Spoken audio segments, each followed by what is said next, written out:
Théo est débat, mais le directeur, donc ça va bien. Non. Il y a des événements plus heureux, comme là, on a été renouvelé, notre engagement RSE a été renouvelé. Bonjour à toutes et à tous. On attend 2-3 petites minutes le temps que tout le monde arrive. Je vous invite à couper vos micros. On le fait automatiquement, mais parfois il y en a quelques-uns qui passent entre les mailles du filet et donc ça fait un petit peu de bruit de fond. Donc bienvenue pour ce webinaire, ce Zoom j'ai destiné à la gestion du PIQA. On va commencer dans 2 petites minutes. Pour rappel, vous pouvez utiliser l'onglet conversation pour poser toutes vos questions. Donc les micros seront coupés pendant le Zoom et on lira et on répondra à vos questions au fil de l'eau à partir de ce que vous aurez mis dans l'onglet conversation.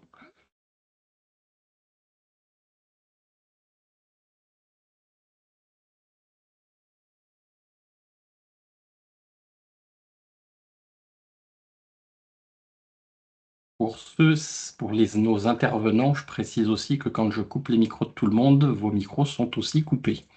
Donc tout à l'heure, quand vous prendrez la parole, n'hésitez pas à les rouvrir. Donc pour celles et ceux qui viennent d'arriver, bonjour à toutes et à tous. On attend encore une minute ou deux les derniers. Donc je rappelle, petite demande de bien veiller à ce que vos micros soient coupés pour éviter les bruits de fond, et vous pourrez utiliser l'onglet conversation pour poser toutes vos questions. On les lira et on les traitera au fur et à mesure. Ce Zoom, comme les précédents, est enregistré. Donc celles et ceux qui ne souhaitent pas apparaître, vous pouvez tout simplement couper votre caméra comme vous l'avez déjà pratiquement toutes et tous fait.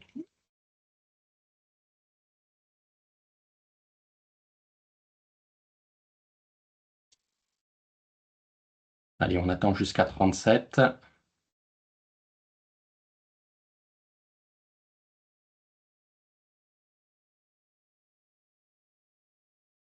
37 ou 110 participants, on va voir. Allez, 110. Sébastien, je te passe la parole. Oui. C'est ouvert. Oui. Bonjour à tous. Merci beaucoup de vous être rendu disponible pour cette séquence de présentation qui va concerner le PIQA, un point d'étape sur l'utilisation du PIQA aujourd'hui et un point de mobilisation aussi, puisqu'on va vous inviter, pour ceux qui ont encore des dossiers à déposer, de ne pas hésiter à le déposer. Donc je remercie Stéphanie Portal de la DGEFP d'être présente pour cette séquence, et Sandrine Auriol de la GFIP avec qui on va co-animer la séquence. Et donc Stéphanie, je vous passe la parole pour démarrer. Bonjour, merci Sébastien, bonjour à toutes et à tous. Je crois qu'il y a des micros qui ne sont pas encore totalement coupés.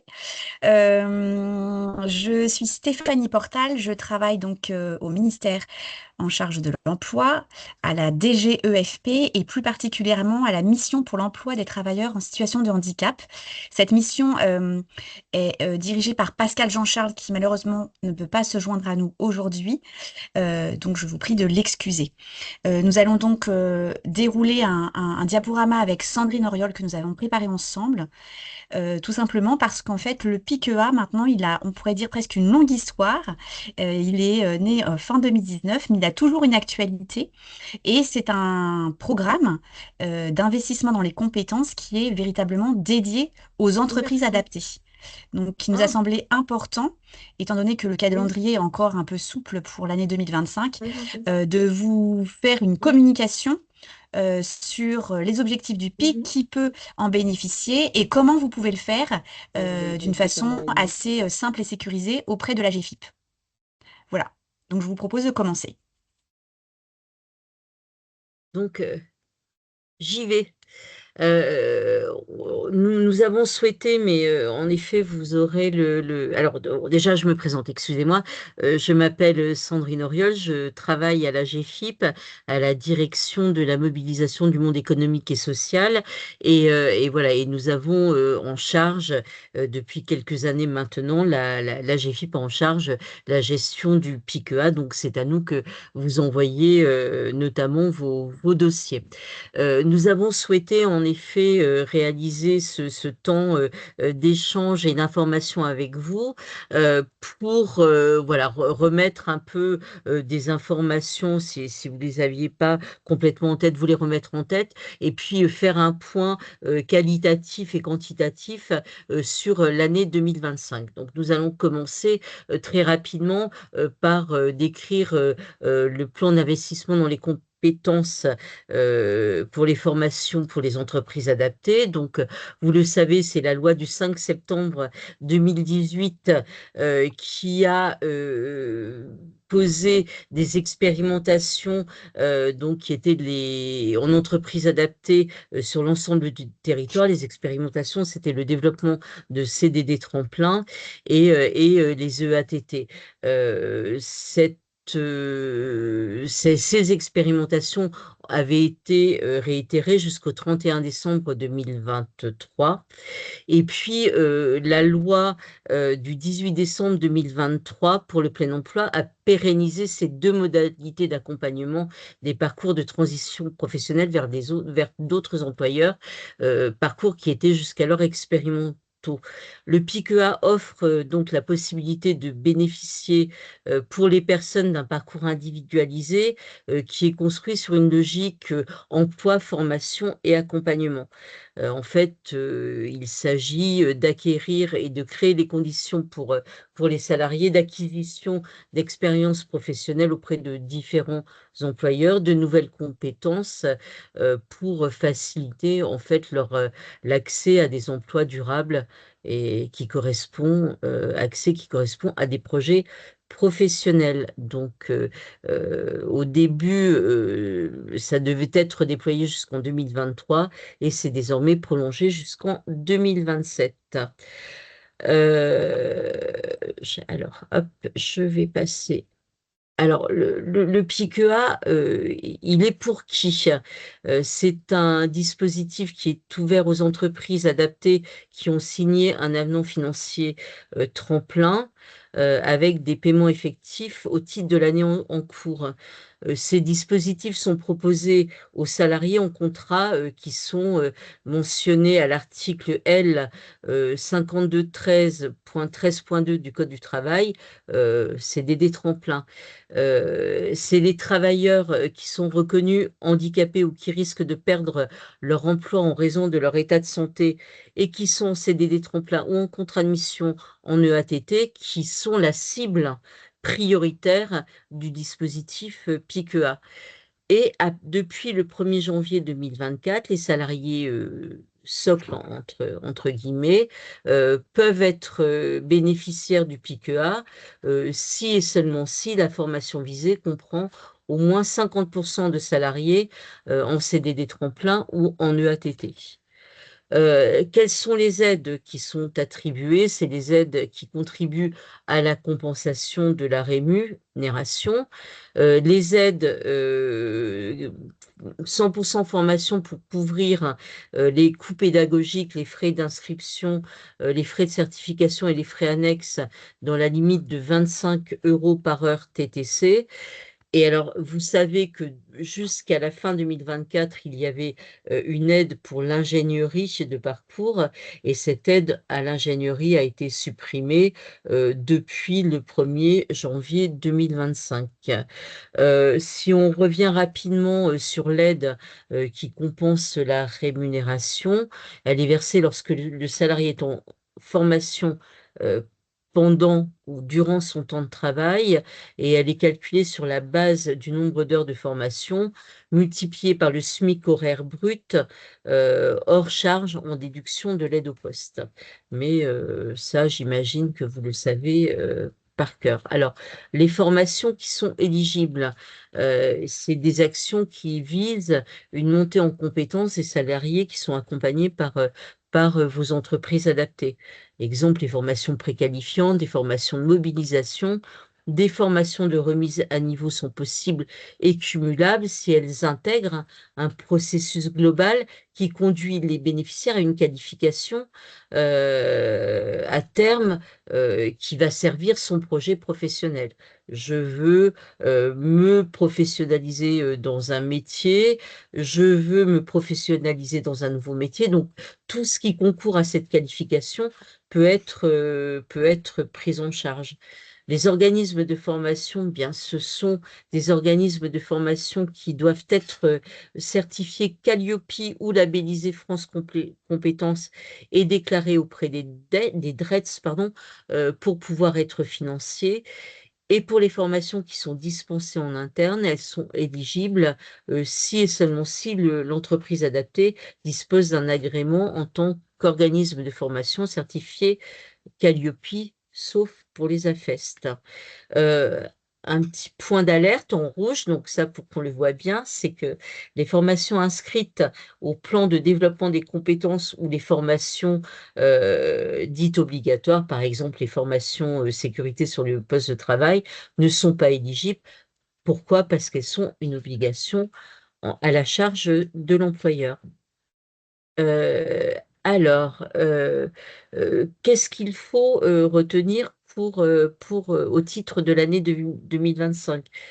C'est que le programme PIC dédié aux EA eh bien, a été acté pour la période 2024-2027, donc ça concerne bien 2025 qu'une convention entre l'État et la GFIP fixe les règles qui encadrent le traitement des projets déposés auprès de la GFIP, et ça depuis le 1er janvier 2024. Alors, on peut dire que l'avenant annuel est dépendant de l'adoption des projets de loi de finances. Donc, tant que les projets ne sont pas adoptés au niveau national, en effet, l'État et la GFIP ne peuvent pas conclure d'avenants annuels, ce qui explique par exemple en 2024 qu'il y ait eu un retard, entre guillemets, dans le traitement des dossiers et un petit peu aussi en 2025. Donc on croise les doigts on croise les doigts pour 2026. Que l'enveloppe financière pour 2025 pour le PIQA s'élève à 11 millions d'euros. Et en effet, on rappelle que le montant des aides est inchangé en 2025 et qu'il est inchangé depuis 2020. Alors, l'année 2025, en fait, on a souhaité vous la présenter parce qu'on a constaté une baisse, mais une légère baisse en tout cas, de la mobilisation du PIQA pour notre année de 2025. Donc, on vous donne quelques chiffres qui ont été actualisés mercredi, donc assez récents. Alors, le nombre de dossiers reçus, donc acceptés ou en cours d'instruction pour l'année 2024 et 2025, puisqu'on prend le début de la nouvelle période conventionnelle, sont de 526, 351 en 2024 et 175 en 2025. Le nombre d'entrées en formation est de 3670, donc on voit bien 2133 en 2024, 1537 en 2025. Et le montant prévisionnel engagé après instruction à ce stade est de 15 millions pour les 2 années, mais 9 millions 2 pour 2024 et 6 millions, un peu plus de 6 millions pour 2025. À aujourd'hui, les régions les plus représentées, même si on constate pour ces régions-là une baisse dans la demande, c'est Nouvelle-Aquitaine, Auvergne-Rhône-Alpes, Bretagne, Occitanie et Hauts-de-France. Et en revanche, au 5 novembre, nous n'avions aucune demande pour la Guadeloupe, la Martinique, la Guyane, la Réunion, Mayotte et la Corse. Donc les îles n'étaient n'étaient pas représentés dans les demandes. Sur la mobilisation du PIQA, toujours au 5 novembre 2025, nous avions 148 aides mobilisées, 1537 entrées en formation, donc c'est ce qu'on a vu tout à l'heure. Et il restait 61 dossiers qui avaient été instruits et qui restaient à solder. Parmi ces 61 dossiers, il y en avait 23 pour lesquels l'attestation de service fait n'avait pas été reçue. 14 pour lesquels l'attestation de service fait avait été reçue mais n'était pas, conforme, et 24 pour lesquels l'attestation de service fait n'avait pas été instruite. Au 5 novembre, il restait 27 dossiers qui, eux, étaient arrivés mais n'avaient pas été instruits par nos instructeurs. On pourra, si vous le voulez, revenir sur ces chiffres, hein. Un petit rappel sur quand et comment déposer des demandes d'aide auprès de l'AGFIP au titre du PIQA. Donc, vous pouvez déposer vos dossiers jusqu'au 30 mars 2026 et les demandes peuvent être déposées sous forme d'avance ou alors sous forme de remboursement. Et les paiements des dossiers reçus, le paiement peut être réalisé jusqu'au 30 juin 2026. Donc, on a encore du temps.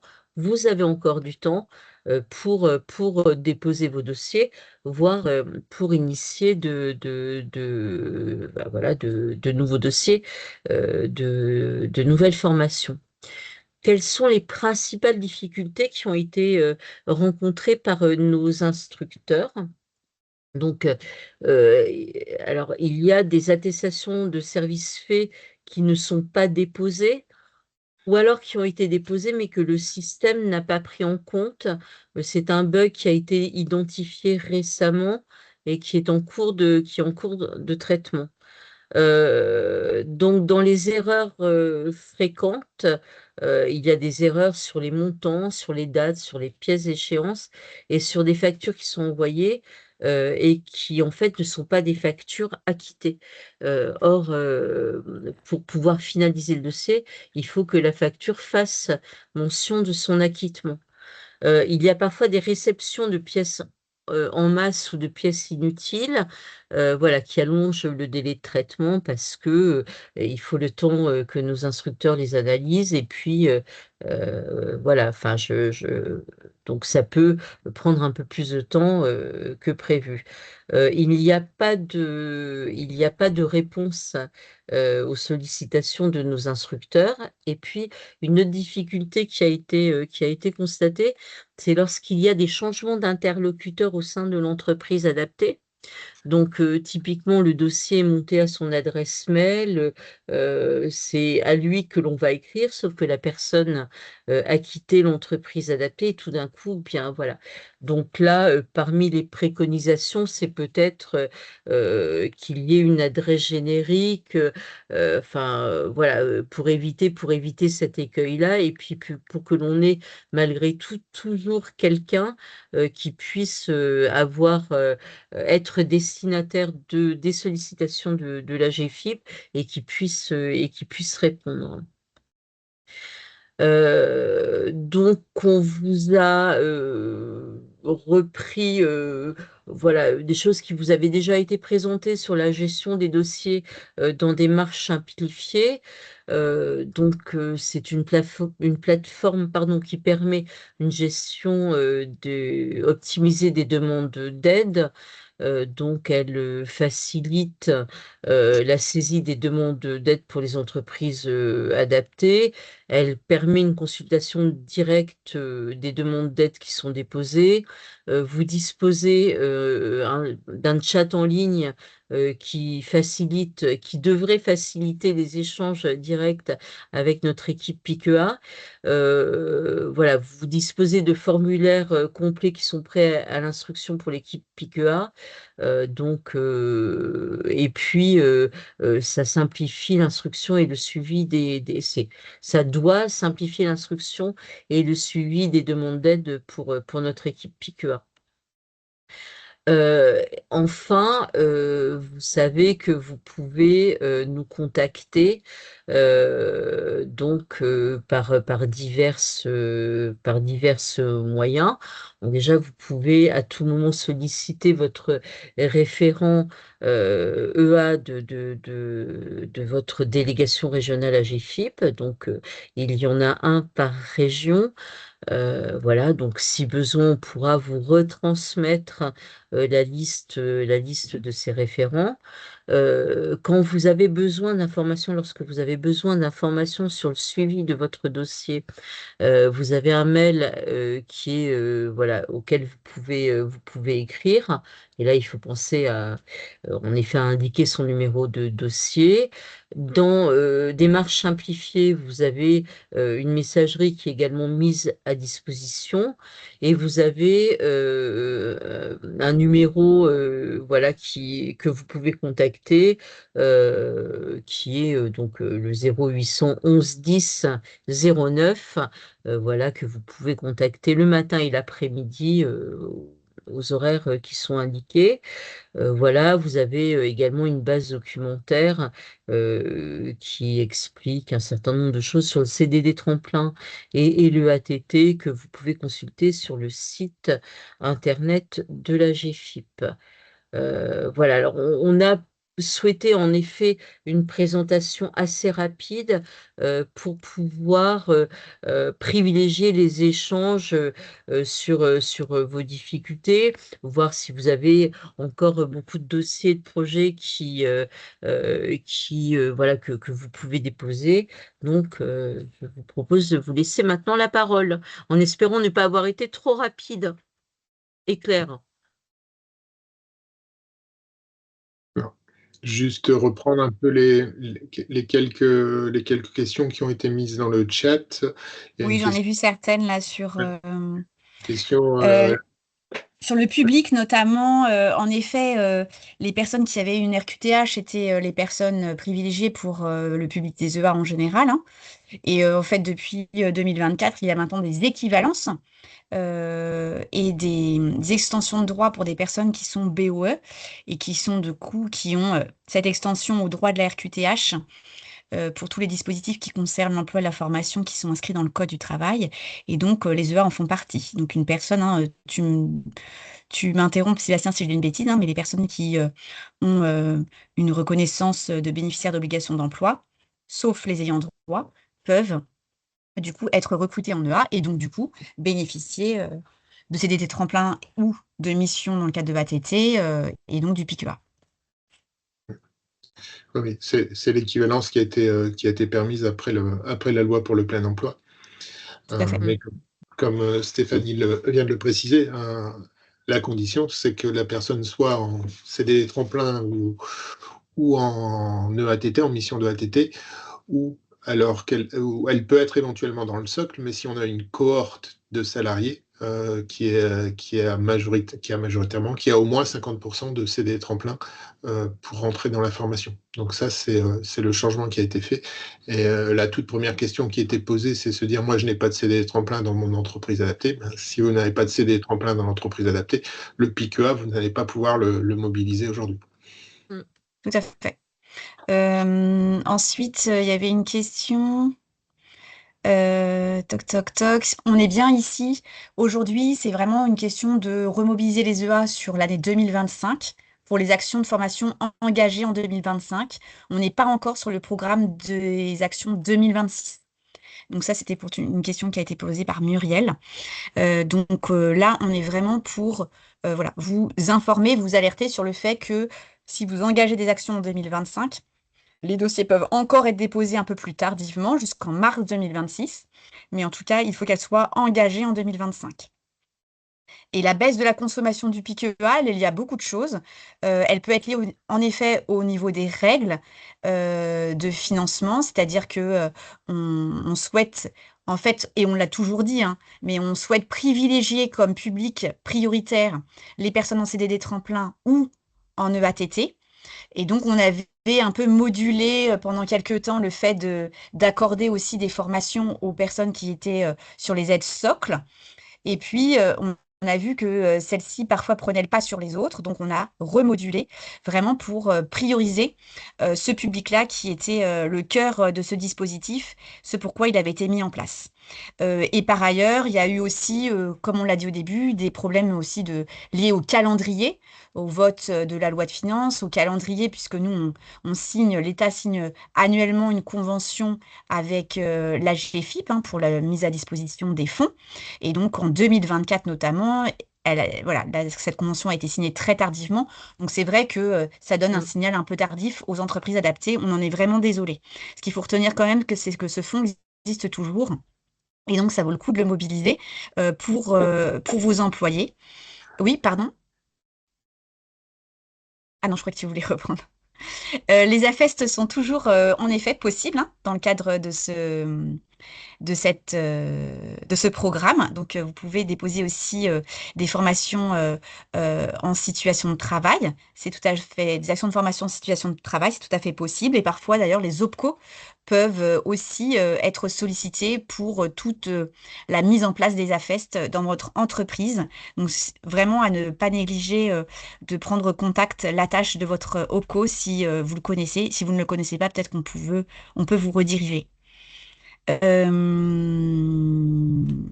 Voilà. Est-ce qu'il y avait d'autres questions que je n'ai pas vues au début? Parce que j'ai fait... derrière Démarche Simplifiée, donc Démarche Simplifiée, c'est une plateforme, derrière il y a des instructeurs. Certains ont parlé des délais qui étaient très longs et on s'en excuse parce que vraiment, l'idée c'était vraiment de suivre l'activité des EA. Du fait des calendriers des conventions qui ont été un peu tardives et aussi d'un personnel peut-être à un moment donné insuffisant à la GFIP, on y a remédié. Donc désormais, l'équipe est au complet et pour 2025, il y a quasiment, enfin voilà, il y a des dossiers en cours. Il n'y a plus du tout de retard concernant les dossiers 2024 et avant. Donc, on est en bonne voie pour les délais. La seule chose, c'est quand il y a des délais très longs, peut-être reprenez contact avec la GFIP, notamment avec l'adresse qui vous est indiquée, puisque ce sont vraiment les instructeurs qui sont derrière. On s'est rendu compte que, par exemple, quand il y a un changement de personnel chez vous, il n'y a pas du coup de suivi. Et les personnes qui reprennent le poste redécouvrent quelques mois après, au moment des relances parfois qui sont faites, parce qu'en fait, nous, on est obligé de clôturer les dossiers. Et donc, en fait, il y a des relances qui sont faites par mail, par démarche simplifiée, puis ensuite, c'est par recommandé. Et donc, c'est là que l'EA se rend compte qu'en fait, voilà, il n'y a pas eu de suivi parce que changement de personne. Donc, c'est vraiment important, dès lors que vous entrez dans démarche simplifiée, vraiment de faire attention à l'adresse mail que vous avez, que vous allez inscrire. On a une question qui est par rapport à la cohorte. Est-ce possible de faire une formation avec 2 CDD tremplin et un CDI? Oui, puisqu'on est dans Oui, tout à fait. dans une majorité de salariés qui sont en CDD tremplin. Et donc là, vous pouvez bénéficier de la prise en charge de la formation et du financement de la formation pour les 3 salariés, dans ce cas précis. Quand vous dites formation engagée en 2025, vous parlez bien d'une formation ayant débuté en 2025? Tout à fait, oui. Donc qui a débuté, qui peut se terminer sur l'année 2026. Donc il n'y a pas obligation à ce qu'elle soit terminée au 31 décembre 2025. Ça, c'est important. C'est engagé. Oui. Une question aussi, si le CO a déjà pris en charge la partie du coût pédagogique de formation, est-il possible de réaliser uniquement la demande sur la partie prise en charge du salaire? Oui, tout à fait. Oui. On ne peut pas avoir un double financement, donc si le CO n'a pas financé cette partie-là, vous pouvez uniquement demander et faire un dépôt Oui, sur ça se fait assez régulièrement d'ailleurs.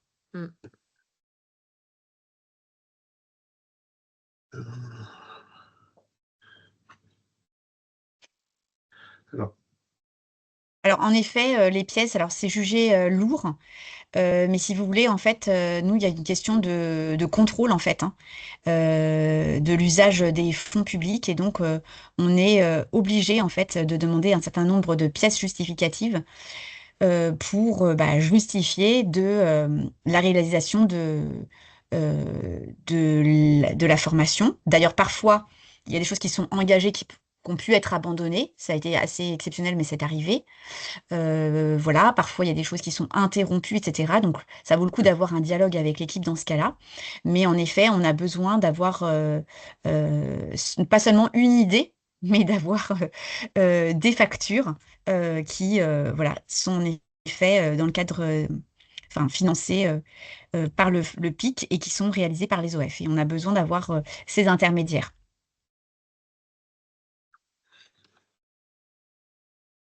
on a une question par rapport au coût d'intervention, le coût de financement de la formation avec des coûts pédagogiques au-dessus de 25 euros. Sur la même situation avec un OPCO, si le coût de la formation est au-dessus de 25 euros, est-il possible de demander un complément de financement entre ce que finance le PIC et ce que finance l'OPCO derrière? Bah, de toute façon, dès lors que ça dépasse 25 euros pour nous, c'est bon. En général, c'est plutôt le contraire qui se passe. Par exemple, si on prend l'OPCO Acto, c'est plutôt le PIC EA qui va venir en première intention, et puis Acto qui va compléter si jamais il y a un reste à charge. D'accord.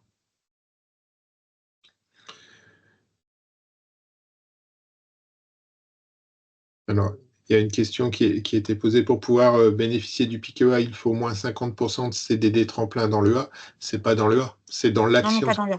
c'est dans l'action de Tout à fait. formation pour laquelle vous demandez prise en charge. Oui. Euh, Alors pour les démarches simplifiées, en effet, s'il y a des évolutions, je vois là de demande d'évolution pour pouvoir faire des extractions sur une année. Par rapport à ce qui est fait sur une formation, on peut peut-être prendre, moi je peux pas vous répondre à ce jour, mais en tout cas, je ferai passer cette question à la personne qui est en charge de l'évolution de la plateforme. On ne peut pas faire tout avec cette plateforme, mais on peut faire des choses, donc on note. Pareil pour les documents à déposer pour une AFEST, c'est important vraiment de reprendre contact avec, bah voilà, en écrivant à PIC Formation, enfin PIC-formation-EA, gfi-asso.fr pour avoir l'ensemble des documents. Je pense que ça sera plus simple. je vois qu'il y a une main levée. Alors, Aurélie, je ne sais pas si vous arrivez à prendre la parole. Oui, bonjour, merci beaucoup. J'attendais sagement voilà, les réponses aux questions. Donc Aurélie Lecoq, je suis responsable formation du pôle formation de l'ANRH. Et pour le coup, moi, j'ai pu assister à l'ANRH. On a mis en œuvre beaucoup de formations, notamment en financement PIC-EA. Et nous, en fait, il y a une réelle problématique à laquelle on s'est confronté. C'est-à-dire que quand on organise une formation, il est souvent, malheureusement, ça arrive, on a des personnes qui sont absentes pour X raisons parce que leur situation de santé ne leur permet plus de suivre la formation. Enfin voilà, en tout cas, il y a X raisons qui se présentent. Et là, pour le coup, nous, entreprises adaptées, on se retrouve un petit peu entre le marteau et l'enclume. C'est-à-dire que l'organisme de formation nous facture quand même la formation de ce stagiaire qui est absent. Donc voilà. Mais par contre, on ne peut pas demander la prise en charge, ne serait-ce qu'au niveau pédagogique, hein. Je ne parle pas évidemment au niveau salaire, mais au niveau pédagogique, on ne peut pas demander. Donc en fait, en cas d'absence d'un salarié, ben, tout ça reste à la charge de l'entreprise adaptée et on est un petit peu embêté. Du coup, en tout cas, je sais que ça peut rendre frileux certains établissements du coup à se lancer dans le dispositif pour certaines actions de formation. Alors, je ne sais pas Je si sais c'est pas une si j'ai été pratique. claire sur Si, c'est très clair, mais c'est vrai d'accord. que on ne peut financer que des actions qui ont été réellement effectuées de notre part. Donc, c'est vrai que ça serait à négocier avec l'OF peut-être avant de signer avec lui, en Oui, disant on que si ça ne essaye, dépasse ouais. pas 10%, enfin, je sais pas, mais bon. bon, j'en suis désolée, mais vraiment, Oui, on n'a pas d'autre c'était pas une. possibilité, sauf à ce que soit vous négociez avec l'OF en amont, donc c'est peut-être une alerte pour tous ceux qui n'ont pas encore fait, Oui, c'est ça. de vraiment prévenir l'OF en disant que ça peut arriver et quelle est leur politique quand ces situations se produisent. Peut-être que c'est en prévention déjà, et Oui, tout à fait. ensuite peut-être en négociation, surtout si vous connaissez l'OF, de voir si vous avez d'autres formations avec eux. Enfin, mais malheureusement, Donc, ça c'est ouais. une règle qu'on ne pourra pas changer dans notre fonctionnement. J'en suis vraiment désolée.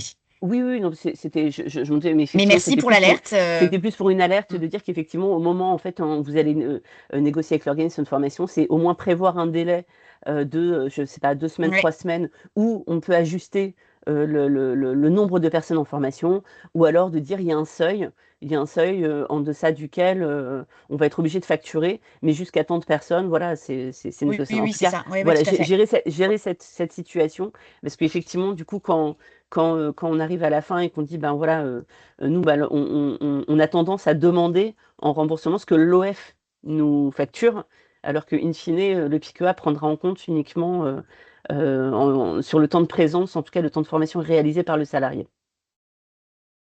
Voilà, Très c'était bien. juste une petite alerte. Alors, toc, toc, toc. Pour la nature des formations financées, elles sont très. Enfin, la nature, elle est vraiment très diverse. Comme on l'a dit, ça va des actions préqualifiantes aux actions certifiantes. L'idée, c'est quand même d'avoir cette montée en compétences de la personne, en tout cas peut-être de la programmer ou voilà. Et donc, en effet, on a de nombreux CACES qui sont financés dans le cadre du PIC. On a des formations en informatique, on a des formations, enfin, c'est vraiment très varié. Et voilà, du moment que ça fait partir d'un parcours de développement des compétences.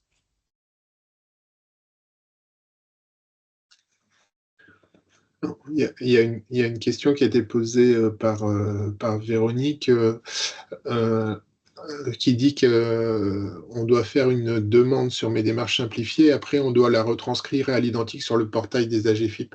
Je ne comprends pas bien la question, Véronique, si tu peux prendre le micro et expliquer. Parce que pour moi, il n'y a qu'un seul dépôt qui est à faire. Ah bah non, c'est pas ce qui s'est passé nous concernant et donc du coup ça a été très très confusant pour nous. Bonjour à tous déjà, merci Sébastien de me laisser la parole. En fait, on a donc effectivement fait notre demande sur démarche simplifiée.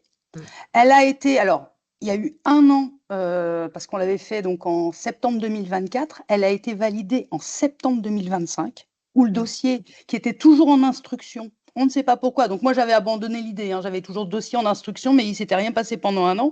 J'avais complètement abandonné l'idée que ce soit pris en charge. Bon. Et tout d'un coup, j'ai eu un mail qui me disait qu'elle était validée. Donc, cette validation a été très confusante pour nous parce que moi, je me suis dit validée, ça veut dire prise en charge. Et en fait, j'ai commencé à recevoir des mails de la plateforme AGFIP. Donc, je ne comprenais pas, je n'ai pas fait le lien. Et en me connectant en fait sur le lien qui était mis dans ces mails des AGFIP, donc là, c'était plus démarche simplifiée, on me demandait, donc j'avais un formulaire et on me demandait de ressaisir. Mais donc, j'ai eu du mal à comprendre. J'ai fait le lien que oui, ça parlait bien de la formation que j'avais demandé il y a 1 an sur démarche simplifiée. J'ai dû reproduire, remettre de quoi il s'agissait, remettre l'ensemble des documents, parce que sur démarche simplifiée, on avait déjà mis la facture acquittée de l'organisme de formation. J'ai dû remettre tous les documents avec des mails des AGFIP qui me disaient tant que vous ne mettez pas ces documents, de toute façon, on ne vous payera pas, votre demande n'est pas validée. Confusant avec des marques simplifiées qui me disaient votre demande est validée. Et donc, ça a été pris en charge, donc je suis très contente à la fin, mais c'est hyper confusant. Et si, je confirme, nous, on a dû. Ah non, mais je vous crois, mais alors je pense que c'est vraiment pas bug. C'est un À mon bug avis, ouais, Stéphanie. il y a dû avoir un problème. Enfin, je vous dis, en 2024, il y a eu beaucoup de choses et, Non, mais donc, et beaucoup de retard notamment. Mais en tout cas, c'est pas du tout la procédure non, non, qui est prévue. Hein. Donc, et on je est vraiment désolé, confirme. mais Je confirme, on a échangé avec une des instructrices. Je crois que ce dossier-là a connu pas mal de bugs, je crois même y compris des changements de RIB, mais c'est pas du tout. Non. Je sais pas, vous avez là bénéficié de tous les bugs possibles. Donc c'est le cas Ok. d'école à ne pas suivre. Et en tout cas, non, c'est bien ma démarche simplifiée. Après, il y a une procédure interne, mais qui normalement est complètement Oui, oui, oui. transparente pour vous. Ouais, ouais. Et là, c'est un vrai bug. D'ailleurs, je vais le revérifier. Est-ce que je peux vous demander de quelle structure vous êtes? Oui, Altimance. On est situé à Anzin, dans les Hauts-de-France, à côté de Valenciennes. Ok. Vous voyez, simplement un petit message pour nous dire, bah voilà, votre fait l'état de bug et donc du coup il y a une procédure parce que en fait j'étais pas informée et moi je pensais que c'était Bah oui. la procédure. Donc bon après il est pris en charge et encore voilà merci. Mais mais je pensais que du coup c'était la procédure normale et je me suis Non, dit non, bah non, c'est non. long comme Non, non, démarche non, en non. fait. Non, non, non. c'est non, non, non. Là, on peut le dire, il y a eu un bug. Il y a eu un bug, mais tout est rentré dans l'ordre hein, à ce Oui stade. oui Hein. c'est impeccable. Ok. Vous êtes payé, tout va bien. Oui oui je vous confirme donc merci beaucoup. Ok. Non, mais c'est pas du tout la démarche. L'idée, c'est bien vous rentrer une fois dans des marches simplifiées. Après, encore une fois, nous, on a des process internes, mais qui sont, je le répète, complètement transparents pour vous. Et vous n'avez affaire qu'à des marches simplifiées, éventuellement à des mails quand vous avez des questions. Enfin, voilà. Ça n'aurait jamais dû arriver.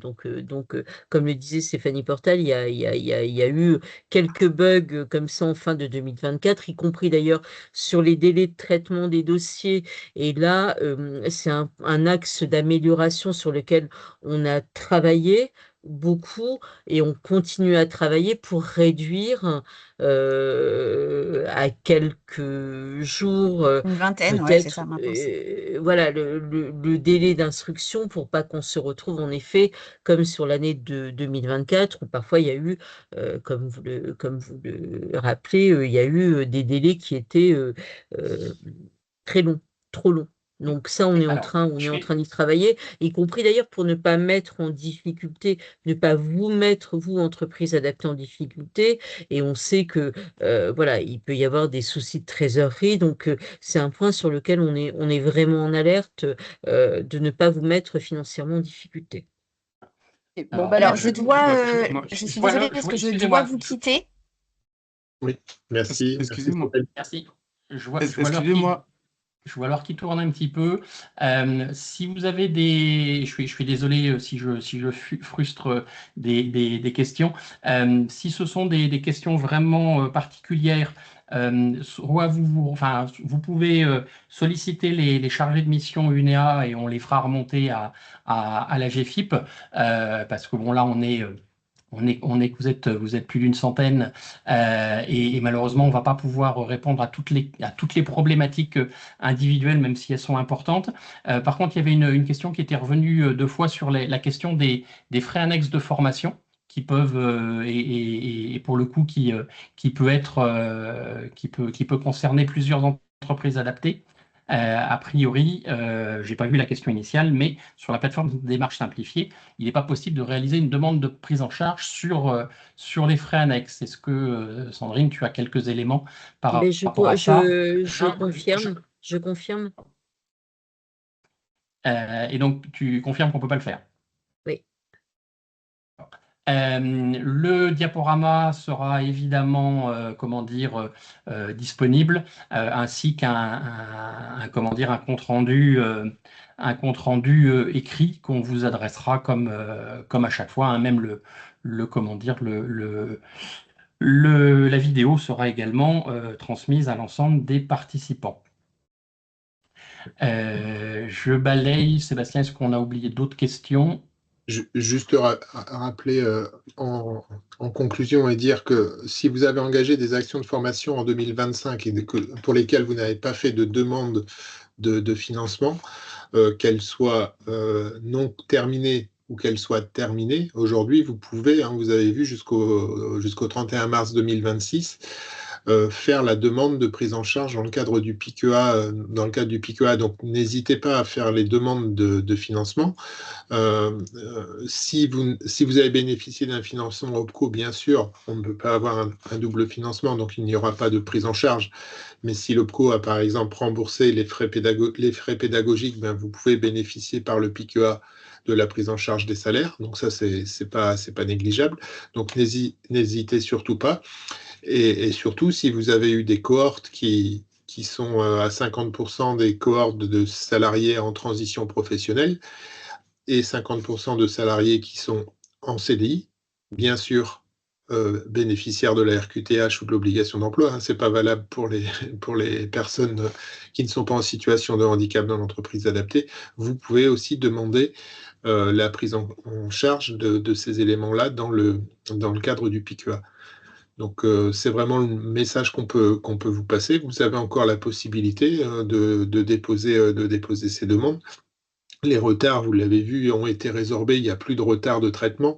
Donc, on comprend les situations qui ont été bloquantes sur l'année 2024, mais tout est lié au final à la signature de la convention qui a été très très tardive par l'État avec la GFIP. La GFIP n'avait pas la possibilité d'engager des fonds alors qu'elle n'avait pas de convention signée. Donc c'est tout à fait logique qu'on ait pris du retard. Le retard est aujourd'hui résorbé. Donc vous pouvez déposer, les dossiers pourront être traités en flux continu aujourd'hui et c'est quand même quelque chose d'important. Donc n'hésitez pas, le message qu'on peut passer, c'est n'hésitez pas aujourd'hui à regarder si vous avez des dossiers que vous pouvez faire prendre en compte dans le cadre du PIQA pour l'exercice 2025. Vous avez un petit sondage, merci d'y répondre. Je vais te repasser la parole pour la conclusion, Sandrine. On va également rééditer toutes les questions que vous avez posées et je te les transmettrai, Sandrine, si une réponse peut y être apportée, ce qui permettra de la joindre à l'envoi. On vous enverra la liste des réponses la semaine prochaine, sachant donc que les éléments support PowerPoint et liens pour le replay vous seront adressés par Véronique vraisemblablement cet après-midi, comme elle a l'habitude de le faire. Et Sandrine, je te laisse la parole. Oui, alors déjà, vous remercier pour votre participation. Je vais, comme je l'indiquais tout à l'heure, compléter le document par la liste de nos référents à GFIP pour les entreprises adaptées en région. Je vous transmettrai également mon adresse mail, alors à utiliser avec parcimonie néanmoins, mais voilà, vous l'aurez si vous avez des questions à poser. Vous répétez que nous sommes dans un processus d'amélioration continue pour réduire les délais de traitement des dossiers. Encore une fois, pour ne pas vous mettre en difficulté, y compris de trésorerie. Et puis, on a aussi un enjeu à utiliser nos enveloppes et l'enveloppe PIQA qui nous est accordée annuellement, car de l'utilisation de l'année N peut dépendre l'attribution d'une enveloppe à l'année N+1. Donc voilà, c'est un bon moyen de qualifier, même si ça peut être parfois compliqué, c'est un bon moyen de qualifier les salariés et de les accompagner dans leur projet professionnel. On y croit beaucoup. D'ailleurs, on expérimente, je voyais tout à l'heure passer une question sur les permis de conduire. Depuis 2 ou 3 ans, nous sommes dans une expérimentation, notamment sur le secteur du transport et de la logistique, dans 2 territoires avec des entreprises adaptées. Donc voilà, on développe des projets qui peuvent être des projets par secteur d'activité, et le PIQA peut nous accompagner aussi dans le développement de ces projets. Donc, encore une fois, n'hésitez pas à utiliser le PIQEA. En cas de difficulté, n'hésitez pas à revenir vers nous. On ne trouvera peut-être pas des solutions pour tout, parce que parfois, voilà, on avance aussi dans un cadre qui est contraint, qui est celui du PIQEA, sur ce qu'on peut financer, sur le montant qu'on peut financer. Donc, on a des limites voilà, qui nous sont données, mais on essaie de faire au mieux dans ces limites-là. Et je n'ai plus rien à ajouter. Merci beaucoup. Merci Sandrine. Merci à tous. On vous souhaite une très très bonne journée. Merci de votre participation et on vous envoie les éléments dans l'après-midi comme habituellement. Très bonne journée, très bon appétit à tous. Au revoir. Au revoir, merci. Au revoir. Bon week-end. Au revoir.